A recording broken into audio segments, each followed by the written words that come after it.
A vivir que son 2 días. Javier del Pino.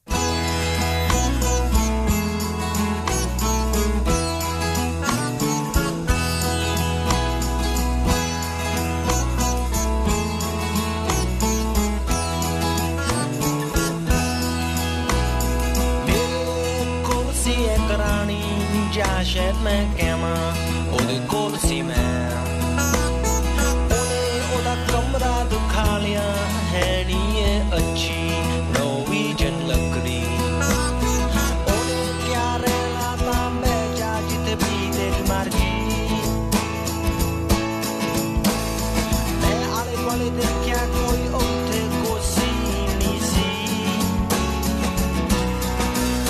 मैं दुई ते बह गया समा सोच के ओदी शराब पी के असी 2 बजे तक गल्लां कीतियां फे ओने क्या सौन दा समा हो गया। Ramón Lobo, buenos días. Muy buenos días, ¿qué tal? ¿Cómo estás? Muy bien. ¿Has llegado a la radio con material o sin material? No, sin material, pues después del vacío de otro día, pues me he comido todas las magdalenas. Ay, no, pobre, no he hecho magdalenas, no, sí, se las comieron y les gustó mucho, pero o sea que en mitad de, antes de empezar el programa no era fácil comérselas. No, iba a hacer pan, pero se me ocurrió cotillar al comidista, que me encanta, y dijo, la levadura royal, no para el pan, que esa es para pollería. Masa madre, pero Ramón, tú no escuchas el programa. No, masa madre sí, pero yo iba a hacerlo de otra forma, y no tengo la levadura adecuada, con lo cual esperaré. Iba a hacer un pan de aceitunas negras con tomillo. Eso suena muy bien, pero luego ponte a hacerlo, pero ni siquiera distingues entre masa madre y levadura. ¿Cómo que sí? Que claro que distingo. Pasa que da igual. O sea, la masa madre está bien, pero bueno, tampoco es... Pero en serio me estás diciendo esto. En fin, otro día tenemos esta discusión. Oye, tú sigues yendo, vas andando a la radio, lógicamente. ¿Cómo está Madrid? Bueno, está bastante vacío a la hora que salgo yo. Y solo hay Cabifys de estos y coches que van a una velocidad impropia para estas calles. Y no sé si el ayuntamiento tiene alguna medida porque es que también de día, incluso calles donde hay colegios, calles de un solo carril, la gente va ahí muy deprisa, sobre todo repartidores y algunos incluso coches del ayuntamiento. No, te lo decía, pero no sé si tú tienes la sensación de que no por culpa de quienes vivís o vivimos ahí, sino por culpa de nuestros dirigentes, seguramente hay una cierta tendencia a coger manía a Madrid últimamente. Bueno, pues allá ellos. Madrid es una ciudad preciosa que lleva muchos años soportando dirigentes nefastos. Incluso el PP, no sé, cada vez se supera más.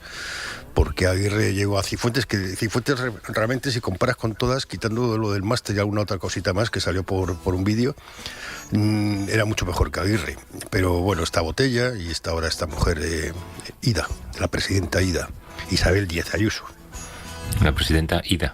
Sí, yo la llamo Ida y la gente se cree que es un calificativo, ¿no? Y son las iniciales de su nombre y apellido. Vamos a empezar con lo nuestro antes de pisar más charcos. Venga. Tell me what you're feeling. I can take the pain. Tell me that you mean it. You won't leave again. Tell me what your heart wants. Such a simple thing. My heart is like paper. Yours is like a flame. Vamos a ocupar una zona del planeta a la que solemos prestar mucha atención porque no deja de ser siempre un hervidero geopolítico. Hay un informe de la CIA desclasificado el viernes pasado por decisión del presidente norteamericano Joe Biden. Ya nos hemos acostumbrado, ¿verdad?, a decir el presidente Joe Biden. Cuesta unas cuantas semanas, pero ya suena como algo normal. Ese informe dice: nuestra conclusión es que el príncipe heredero de Arabia Saudí, Mohammed bin Salman, aprobó la operación para capturar y matar al periodista saudí Jamal Khashoggi en Estambul en 2018. Dice algo que todos sospechamos e imaginamos. imaginamos. Pero bueno, con esta desclasificación, Estados Unidos mueve filas frente a Arabia Saudí, pone fin a la política de su predecesor Donald Trump. Pone fin, bueno, varía un poco, ¿no? Parece que se abre una nueva etapa en la diplomacia entre ambos países. Ahora escuchábamos en el informativo como mañana Biden ha dicho que va a anunciar quizá sanciones a ese país, quizá medidas contra ese país. Sospecho, o deberíamos sospechar, Ramón, por el devenir de la historia y por los lazos comerciales y por el poder que ese país tiene sobre el resto de la diplomacia mundial, que las sanciones a lo mejor son superficiales, ¿no? Sí, igual no les compran el bollicao del mes y poco más, ¿no? Es un país que tiene, creo que es el 17% de las reservas mundiales conocidas de petróleo, que compra armas a expuertas, sobre todo a Estados Unidos, que Trump llegó a decir que es un país que con las compras de armas facilitaba la creación de 1 millón de puestos de trabajo en Estados Unidos. Bueno, lo dijo Trump, sería menos, pero es un país que tiene capacidad de hacer daño y no hay muchas alternativas en la zona. Bin Salman no es precisamente, eso es lo que dice la CIA, ya lo sabía la CIA, lo sabíamos todos, porque no se puede organizar un operativo de esa manera con 2 aviones, 15 personas para matar a un disidente sin que lo sepa el príncipe heredero. Ahora se ha sabido en el informe, y también la CNN publicaba la semana pasada, que los 2 aviones pertenecían a una compañía que se había hecho con ella el príncipe heredero hace un año. Contaba muchos detalles de matrícula, de cuando aterrizaron, cuando salieron, es decir, todas las huellas señalan a él. Ahora, ¿qué van a hacer? Claro. Congelar las cuentas, detenerle si sale de Arabia, ¿qué van a hacer? Renzi, que ya sabemos quién es Matteo Renzi, el político presuntamente de izquierdas de Italia, ya el otro día le bailaba al agua, ¿no? Y se le reía las gracias y hablaba que si Arabia Saudí era la nueva Florencia y cosas de estas. Bueno, quizás con que no le diéramos esa imagen de líder limpio, no es un líder limpio, bastaría, pero ni eso va a ocurrir. Claro, limpio, es que todo lo que busca ese país es blanquear su imagen ante el resto del mundo, ¿no? Además, cuando hablamos de ello, pues es que la comisión que se llevó tal o cual monarca, no voy a decir cuál, es de 100 millones de euros. 100 millones de euros para Arabia Saudí es como 1 euro para ti, seguramente, o sea, no es nada. Sí, bueno, ahí hay un lío también, que eso se lo sabe muy bien Javier Martín, entre los hijos de Saud, que es el primer rey de Arabia Saudí, viene el nombre, porque unos son hijos de una de las mujeres, otros de otra, y los que son de la favorita, que es el actual rey, tienen mucho más peso en el poder. Claro, si el padre destituyera, que el padre tiene 80 y tantos años y está bastante delicado, si destituyera a su hijo, toda su estirpe se va fuera, porque ¿te acuerdas que metió en la cárcel a varios primos y tíos porque por eso, esos juegos de tronos, ¿no? Porque son los que le pueden hacer la sombra en el poder. Y después a Estados Unidos, en la mirada más amplia, no le interesa desestabilizar a Arabia Saudí, porque es fundamental, junto con Israel, en el tablero que se juega en el Oriente Próximo, con Irán en el otro lado. Obama dio algo más de peso a Irán, porque Irán de alguna forma no es tan malo en una película donde hay muchos malos, y Trump le compró completamente la tradición americana de que los buenos son los saudíes y los israelíes. Claro, de fondo está esto que dices, ¿no? El acercamiento de posiciones entre Israel y Arabia Saudí, con esa reunión secreta de la que hablamos hace unas semanas que mantuvieron en el Mar Rojo en noviembre pasado. Eso supuso un giro geoestratégico en Oriente Próximo y ahora con esta desclasificación del informe de la CIA, yo no sé si Israel puede desempeñar un papel diferente o puede frenar ese proceso de acercamiento. No, yo creo que es una situación en la que Estados Unidos está atrapado y no tiene otra opción.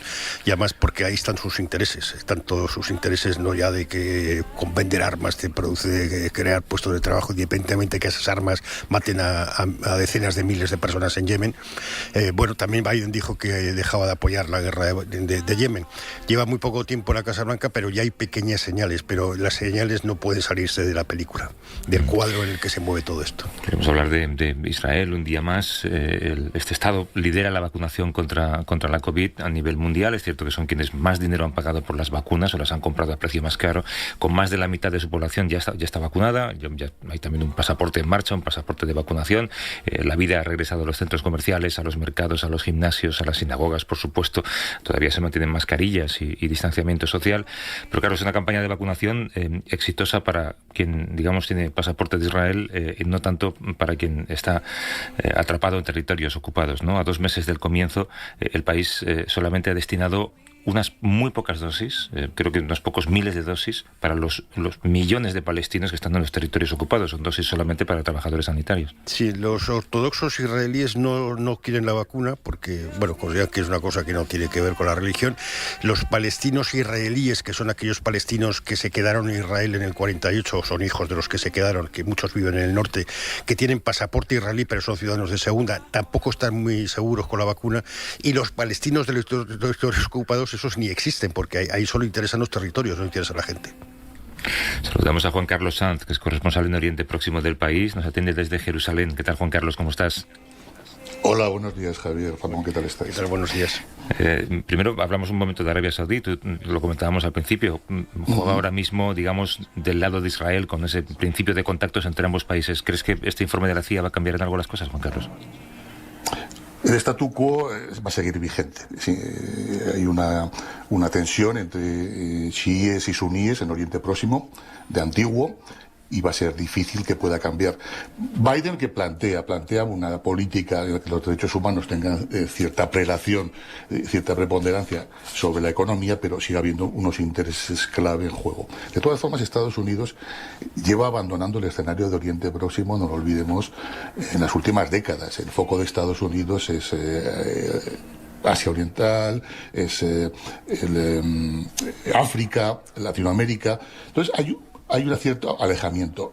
La salida de Estados Unidos de la región, que se escenificó sobre todo en Siria, tanto con Obama como con Trump, ha obligado en cierta medida a esta entente entre saudíes e israelíes, porque comparten un enemigo y tienen también intereses. En esta clave, Israel, recordabais este encuentro que tuvieron en el Mar Rojo el año pasado, precisamente Mohammed bin Salman y Netanyahu, pues intentan mantener una coordinación de inteligencia y de armas para hacer frente a un enemigo común que es Irán, ¿no?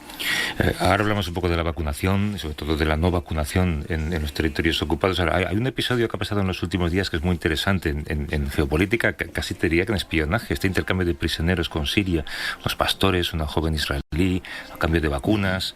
¿Nos puedes explicar qué pasó? Sí, esto es la geopolítica o diplomacia de las vacunas que está encima de la mesa. Evidentemente, hubo una mujer israelí, supuestamente una mujer ultraortodoxa, joven, de 26 años, que por su propia voluntad cruzó la frontera por los altos del Golán. Es una meseta siria que está ocupada por Israel desde 1967. Es una zona que es de muy difícil acceso, llena de vallas, de alambradas.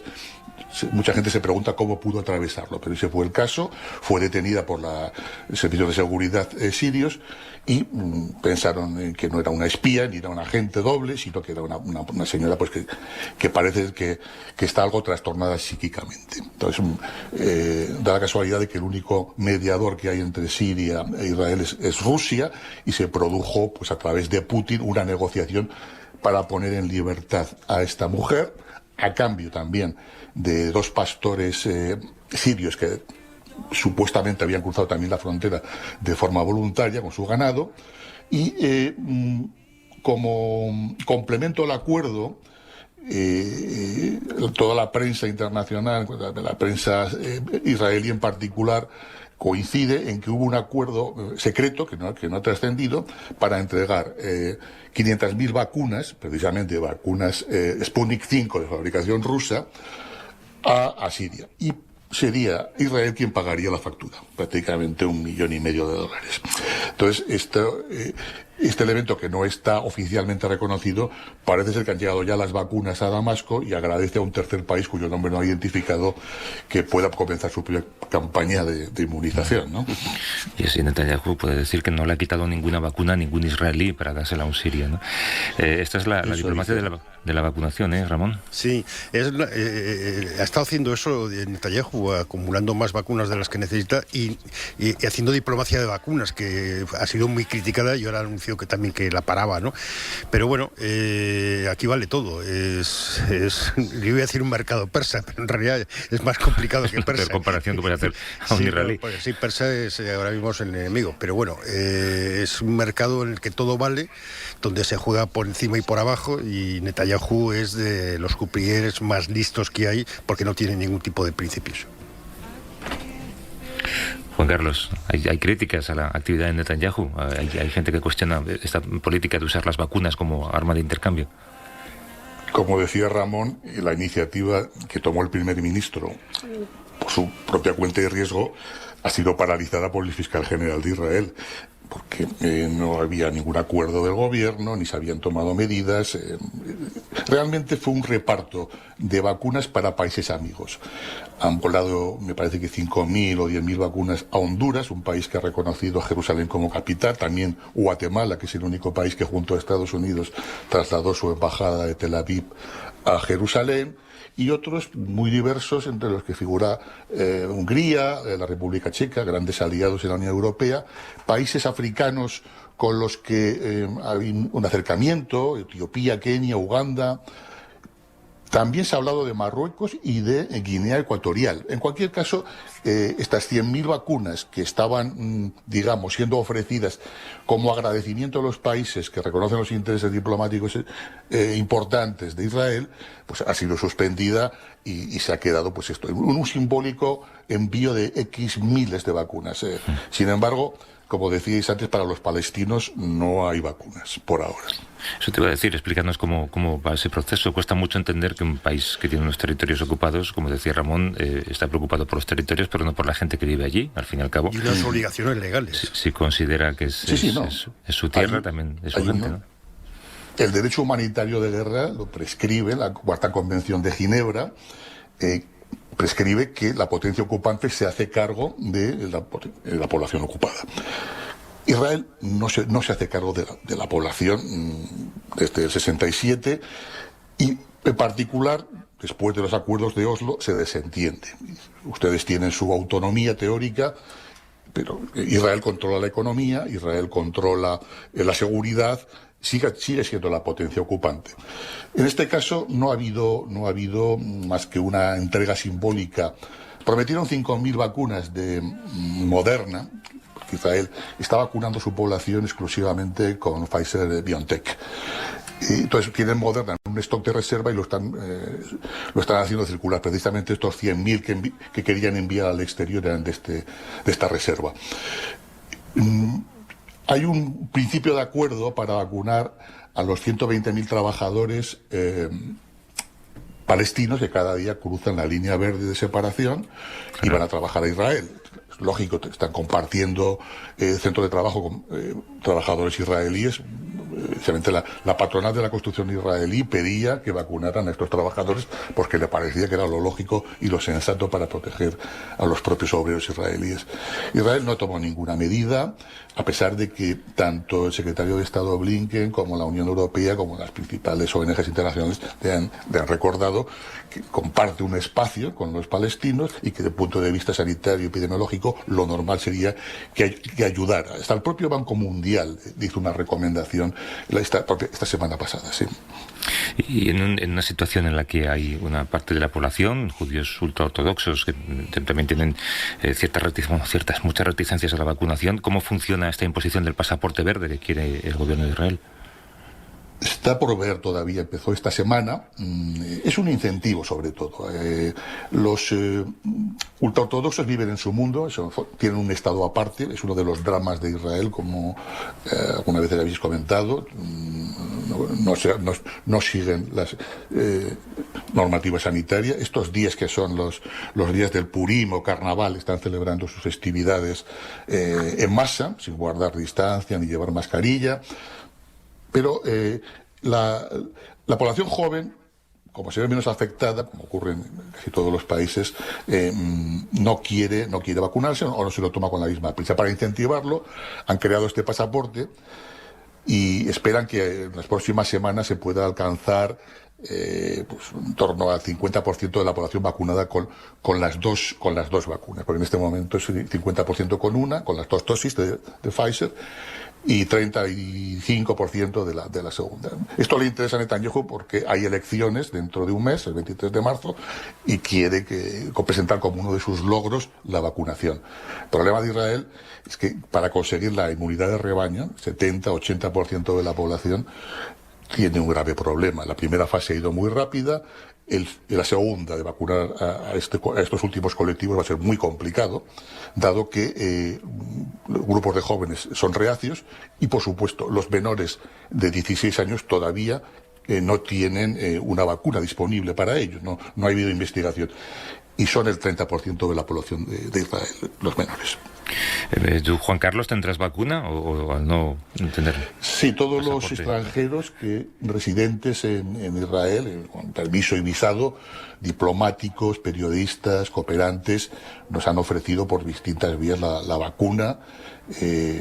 No es un tema pues que forma parte de la lógica sanitaria, ¿no? Compartimos el territorio. De hecho, incluso en Tel Aviv, el propio ayuntamiento, en acuerdo con el Ministerio de Sanidad, ha vacunado a los inmigrantes indocumentados. No olvidemos que hay como 50.000, 60.000 subsaharianos procedentes de Sudán, de Eritrea, refugiados que esperan asilo, en mala situación socioeconómica, que han sido vacunados también, aunque no pertenezcan al sistema sanitario. Pero no a los palestinos. Juan Carlos Sanz, que es corresponsal en Oriente Próximo del país, nos ha atendido desde Jerusalén. Como siempre, Juan Carlos, un abrazo y muchas gracias. Muchas gracias. Un abrazo, buenos días. Hasta luego. Ramón, vamos a hacer una pausa de publicidad. Tenemos que vender cosas, como sabes, en la radio. Sí, para pagar pero los creo fondos. que hay por allí un par de invitados que han llegado al estudio, ¿no? Están a punto de entrar. Venga, pues vamos con ellos. Let me hold you like a baby. Let me shine like a diamond. Let me be who I'm meant to be. Talk to me in songs and poems. Don't make me be bittersweet. Let me love you like a woman. A vivir que son 2 días. Javier del Pino.